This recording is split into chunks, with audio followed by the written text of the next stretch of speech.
In this video, we're going to cover 10 of the most common mistakes I see on the mountain. First mistake being just riding too tall and too straight. When you're riding really tall and straight, it's going to make it so your center of balance is set over the center of your board.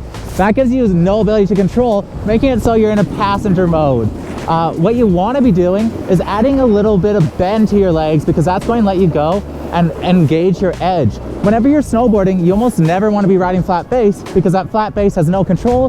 But as soon as we add a bit of bend, we can get that edge, and that's how we can start driving our turns. What brings us into number 2, and that is preemptively setting edge pressure. When you go and do a turn, it doesn't work if you just try to go and turn your body off of that flat base, especially if you're in a tall position and you try to turn. You're going to need to rely on something called leaning. And leaning is a great way to turn when you're doing stuff like this. You can go and be it casual, but if you're trying to go and do explosive movement after, your body's going to be disconnected and you won't have much power. That's why we want to keep that bend in our legs and make sure to set an edge before starting the turn. So if I'm doing a toe edge turn, I'm getting on my toe edge and then I'm driving into it. Heel edge, driving into it. All turns go and work with first getting onto your edge, then adding the power. If you try to add to the power flat base, it's not going to go and build. What brings us into the next issue people have, and that's riding too bent. Riding too bent has the same problem of not being able to keep your weight over that edge. It also really burns your legs. I'll let me prove. Okay, I'm getting in front of me here. So when I'm really crouched down, I can go and pivot, but my natural weight won't be able to be set over my toes or heels. So what you want to be doing is a fluid motion where you start a little bit taller, get on that edge, and push through. And it's through this pushing up and down motion that you can get grip, get power, and really start driving in these turns. But you want to make sure you aren't going and leaning forward. Think of touching your toes. If you try to lean forward like you're touching your toes, that's not going to put much weight onto your toe edge, because instead it's putting too much weight away from your snowboard. So when you're driving your weight down, instead of touching your toes, think about just squatting down, trying to go and keep your point on that centered edge and channel the energy into that single point. Every good turn comes from going and staying as locked into that point as you can, because if you go and try to move your balance point erratically as you're trying to drive power through, it's going to blow it off. Snowboarding really relies on these smooth, clean motions that go and make it so you can go and explode, make adjustments, and that just isn't possible with leaning. Another problem people make is riding for hips too open. When hips being open has some good benefits, you can go and use your hips to go and get more into that edge, push through, use your body sort of wavy. If you ride with your hips open all the time, it's going to limit you. Say I'm trying to do an ollie, it's going to make it so my board wants to rotate and I don't have that clean motion of power. So that's why we want our stacked position to have our shoulders squared. And from here, we can go and adjust, move out, open our hips to engage a turn, close our hips, and by having this ability to go from neutral to open hips to closed hips, you'll add a lot more power because we're able to go and channel through the energy with every turn. So make sure you're not relying on leaning forward or back when you're trying to get more pressure on that edge, and you're not going and trying to push that edge too soon without getting that edge in place. You can go and jump straight to that edge, but what happens then is you don't have enough speed to make it work. So that's why we want this fluid motion. One of the biggest issues I see people do is trying to rush all their motions, being rush that pop, being rushed into that turn, just over exaggerating their motions and trying to get more power through erratic speed. But how you actually get power on your snowboard is through fluidity. So if we're doing something like a pop, we're going and trying to line it up so everything's connected and in control. This will give us more power and keep us just feeling smoother and more controlled. If you try to go and get into that turn too soon, it's not going to work. If you try to go and pop without doing the proper motion, it's not going to work. So it's really important to go and take your time, get onto that edge, and continue to load your weight. Rushing isn't the key to power, because every turn relies on building your momentum. When I'm first starting a turn, I'm turning a lot slower. So at this point, my turn isn't speeding up at all, but as my turn gets deeper, it starts to accelerate, and that lets me add more bend into my legs and more power. So whenever you're turning, think about that.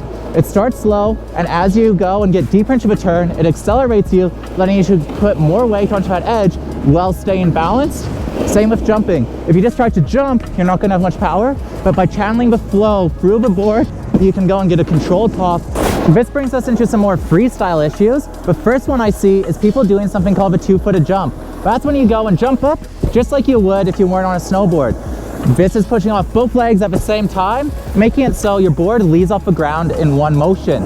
This isn't a very effective way to get height on a snowboard because it doesn't go and utilize your tail, but you still have the downside of needing to carry around this big heavy board. What you want to be doing is making sure that your tail is making contact with the snow as long as possible, and that's going to give you so much more height than you can ever get with just 2-foot jumping. So like here, for this little bump, I'm going to make sure to ride off that tail, and that's going to help me coast off, get the flex out of the board, get the flex of the power. So whenever you're thinking about jumping your snowboard, don't think about popping with both legs. Instead, think about trying to push your board into the snow, make contact with the feature as long as you can, letting you go up and pop off. That's the key to getting max power and max height. The smaller the feature, the smaller the bump, the more it will go and accelerate your height in comparison to getting into just a 2-footed pop. Like here, I just pop up the tail, and you can see maxing out that little side hit with almost no speed. What brings me into the next problem I see people have, and that is overextending their body when they pop.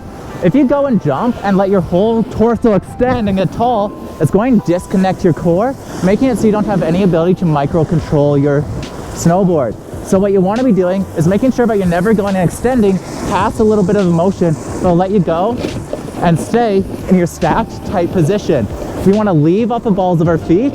That stacked form, it puts a little bit of toe pressure or heel pressure, and land in it, because that's what lets us get the smooth landing and land clean. So you don't want to be landing when you're flat base, but if you go and pop off and land super extended, you're not going to have any of that ability to make adjustments in the air or get control. So when you're jumping, think about your core tension, and your pop you're doing should never go and fully extend your core muscles. Instead, think about keeping everything engaged, tight, riding off that tail, and that's going to give you that control and lets you land in that confident, smooth position. Oh dude, these carving tutorials are no joke. And the last common mistake I see is people not planning their turns. Whenever I'm riding the mountain, doing side hits or anything, I'm planning each one of my turns, where I'm going to speed check, how much speed do I need. So like this feature, I need a lot of speed because it's steep, so I'm going to charge fast, and that's going to let me get up there. But then for like more mellow corner here, I'm going to make sure to speed check, so that way you can focus on getting that turn. If you go and don't fully plan what you're doing, it's going to be resulting in, like, for example, this coming in too fast, the bump's hitting, I won't be able to hit it smooth. And if you try to correct it last second, it's going to throw you off. So like a last second speed check makes it so I don't have a clean enough edge to get up here. And this is true for carving as well. If I'm planning to do a toe edge carve, there's certain speeds that work better for it. Here we have a narrow slow, so I'm going to go and time my speed, time my pressure, and get that turn, and go and predict it for where I'm going. If I'm going too fast, I'm going to preemptively slow down. What you see a lot on the mountain is people going and riding, and they'll go and start a speed check as we're doing returns. So we're combining the speed check into each turn. Toe side turn, we're going and doing a speed check. We'll let these guys. Heel side turn, speed check first, then turning. We don't want to go and combine our speed checks into each one of our turns because it's going to make it so our back tail wishy-washies, not letting us fully grip on our edge. So whenever you're carving a mountain, whenever you're trying to go and do your turns, do your tricks, make sure that you're thinking ahead, planning your speed checks, planning where's the best spot to turn, where do I want to get low, where do I want to pop up, and how much speed do I need to do that. So for example, we have a mogul field here. There's some icy patches, there's some snowy patches.